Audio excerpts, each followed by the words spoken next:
like it because in the days of old, they had the priest who went into the house of God only one time a year.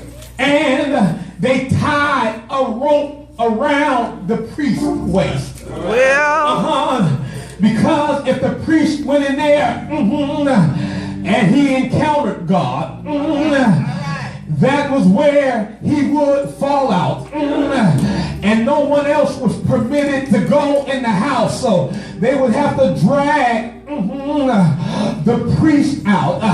It's why in representation of the priestly garments, we wear belts around our collars now. Around our waist now. It is a representation of showing if we come in God's house and he decides to show out that the rest of the people are not allowed to go into the Shekinah glory of God.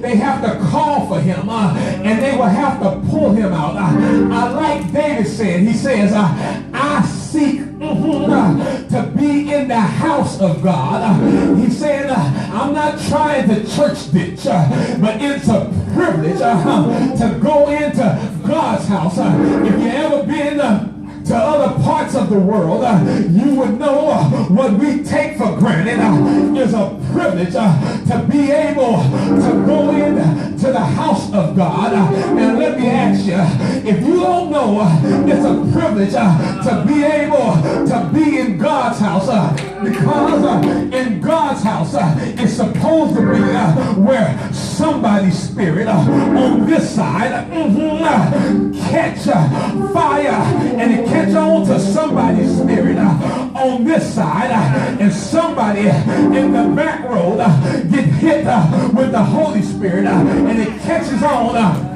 to somebody in the front row, and when your spirit catches on to my spirit and we come together, and it says they, not one person, but they that worship him must worship him in spirit and in truth. That's when your light catches fire with my light, and somebody's burdens get lifted, and somebody's body get healed, and somebody know about the presence of God. You say, well, I don't feel that.